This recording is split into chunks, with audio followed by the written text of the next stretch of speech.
Nize ngifuqeke amathambo engqondo laphaya kubi. Nami ngizocela indawo. Funa ukuba nabantu la uxolisiwe nakiswa ukuthi nakho sisuka from DUT naye yaseKZN. So bona bedume kakhulu ngepoetry mina ngiqala ikhomedi DUT gcina sivakashelana gcina zwana gcina ngivula ikhampani yami yokuqala ngine-19 kwakuyena noSakhile so kuyena ushaya isiZulu Sakhile ushaya isilisa. Buka nje le effect abanalo umshado wayengena esabambini wena abantu bona intombi yakho iluza esathe nje ngiphello mina ngithi ngamsiza bese seventies when ushaya intenke akukho la esihlasha khona number 1 kule nto enzayo angisho benami number 1 kanti ngathi nami ngenza into engcono ngala so let's just work siye phambili and sanyuka ngatawa ngaphela yonke into so mase sengibuya with ilento ukuthi yazi I need to come back onke amagama nama-shows then ngaqala iSimphiwe Shembe because ngangifuna igama lami likhumbuleke kubantu when I came to Mamnesi. Ethetha kukuba I think ayizovalwa ngempela leso sikhathi ngoba ngathi ngicela ispace wathi yenza nje vele uzohamba nawe wathi no ngeke ngihambe sosehlala and then come on idea yoku-advertise ulwangi ukuthi ngoba igama lami lisabheda abantu sebelikhwehliwe bhala ulwangi Simphiwe Shembe Community Night Bed Center. Bed Center at the time it was really kwakukubi so ngabhala igama lami esikhathini ngisishuta ngisifaka social media so esikhathini circulate leyo but with igama le-Bed Center so nomxolo as well uxolo belikani yabo umxolo belikani le serious ukuthi ngithi bethi ngoba mina icomedy sithe when was an poetry why ungalethi one poet la to advertise ishow yakho nami ngizoletha because sidlule siyinyanga nami ngizoletha icomedian eyodwa upcoming kweyakhe event to push and advertise so the poetry will work as a break nami comedy on your show will work as a break from land to land shit I can't. I-poetry ngifuna iy'mele angifuni incike kakhulu ngifuna iy'mele ngoba manje abana uthando niyakucabanga ngokuhlukile nasemqondweni niyakugqilazeka ngokubusisekile impilo yenu yonke niyophelela ukucabangela abayicabangelayo ziyonilandela imihla ngemihla kuyofanele mgcineni ihayile ziyobukeleka phansi kuyothatha isikhathi ukuba ihlonipheke nokube kudla etafuleni ngazo kuyothatha iminyaka kodwa nifanele ukudika ibala kuyofanele mgcineni ihayile kuyofanele nisuthise imiphefumulo amakube sehayiwe namaculo eseculiwe ney'ntshumayelo seyidlulisiwe zona zofika ekugcineni kosala isikhala zogoqa kwasana ziyofuna nanendawo ziyofuna ukubonakala ukuba seyifikile udumo luyakunilandela imihla ngemihla aningakulithatha nilifake ekhanda nizibone ubukhulu ngaphezu kwazo akuzolezeni niyithonyiwe niyawukuza muva izona phambili ngaphambi kwazo ekuqaleni nofanele ukube kumdali kokunye-ke aziyekho ukudinga mnikelo nankokhelo okwazise zukuphila nokuba khona kwazo kina nikukhokhelanga nisithonyiwe ophikisana nalokho ngomcabango akavunde uyobe senzile ongaphezulu uyakukuphendula niyakusiphuca zonikeze ezibafanele niyakuguquguquka niyophenduka abantu abadala niphinde nibe bancane aniyakukhetha ngaminyaka niyoyala kwasana ukuyala kwena kuyakusuka kimi niyovumela isithunywa sikhulume nengeze ngobuciko enkulumo izwakale kamnandi emadlebeni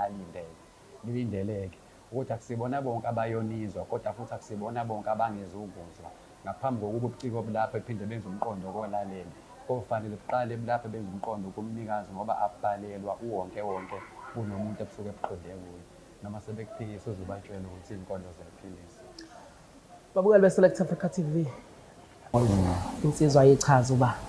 Igama lami nguNtokozo ngwakaZulu kodwa la ey'nkondlweni naziwa ngo-starring. Ngoba ungizwa nje ngithi iy'nkondlo ziyaphilisa. Iy'nkondlo ziyaphilisa. Enyama aphume ngabhala kudala so kugcine sekuyi-tagline ebesiyisebenza-ke. So iphonto ukuthi kuyona ngaze nga-create i-podcast la ngibiza khona ama-poets ngihlale nawo phansi kanje just for people to know them better ngoba nginakho ukuthi abanye abantu basazi ngembhalo kodwa abazi ukuthi ubani kahle kahle u-starring. Ya igama lami nguNtokozo kwaZulu ngu-starring ngidabuka endaweni yasempangeni kodwa ngibe-introduced kakhulu ne-exposure ye-poetry ngifike la eThekwini ngo-2008 ngizofunda e-DUT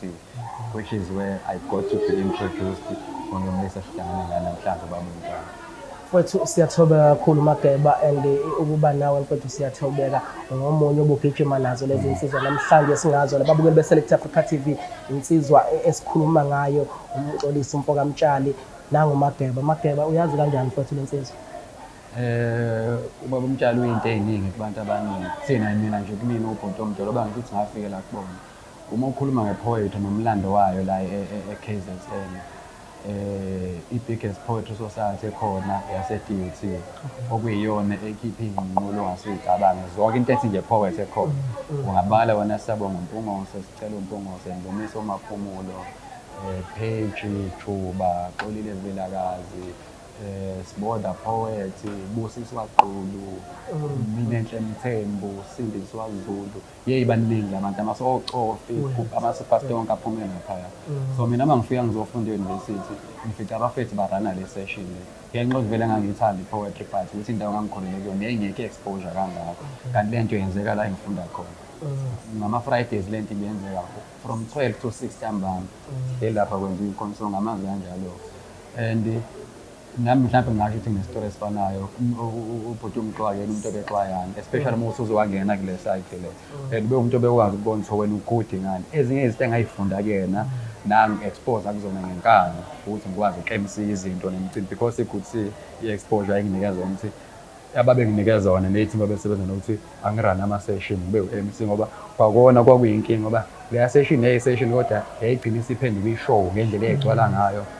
Wonke amanye ama-session akhona iziko lamagama koMlazi eLande eMangweni maningi ama-session around i-KZN but kwakuthiwa uma uperforme kulesa stage sase-DUT la sekucaca khona ukuthi hayi nami ukuthi hayi kusho ukuthi mase ngiyime laphaya so ukurana leyo nto was not an easy thing and through their guidance ila ngakwazi khona ukuthi oh la kuyenze then I got to expose to a lot of things and umuntu obekutshela ukuthi hayi uma ugudi la iyale uma ugudi la iyale yenza kanje because he understood the industry into abeyishumela njalo ukuthi ufuna sigcine sidlile ngaleli khona elinalo ethi find your skill and make money out of it.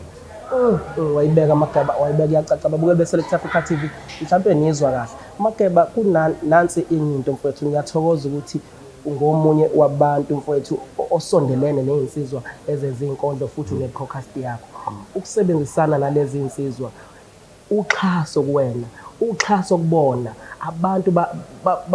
babamukela kanjani mfowethu and nina banimukela kanjani nje ningabantu bezinkondlo yiphi support enitholayo ugxeke futhi nala kumele ugxeke khona mfowethu ukhululeke. Mhlawumbe ngokhuluma ngoxhaso lukabili la uxhaso nje labantu abalandelayo noxhaso loleyimali lolu labantu akaze ngilidawuthe from the first day ngiqala ukuma phambi kwabo ngikwazi ukwenza inkondlo akaze ngilidawuthe uthando labantu abanye abantu sasifunda nabo sebeyashada bayasibiza emshadweni yabo sayinkondlo sezimshado which means they believed in us from way back. I'm talking about 12-15 years ago. Akaze ngilidawuthe uthando labantu imicimbi siyayenza bayafika siyaposta abavidiyo balapha siyasenzani bayastreama bayaviewa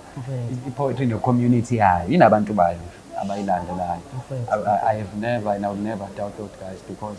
abanye babo uma ngithi nje iy'nkondlo ziyaphilisa ngidlala ngempela. Some of them come to us and tell us kuma-inbox ukuthi yabo nje ngokuhamba kamxofu there are a lot of people asebeza kuthina abanye sebekude nempela bathi bafethu umsase-DUT nami siphilisa kanjani kade ngibatshela nje abafethu ukuthi kokunye ukubaluleka kwento sibona ngoba sekuvele into yangitheni ngithi nabona abafethu esiphilile thina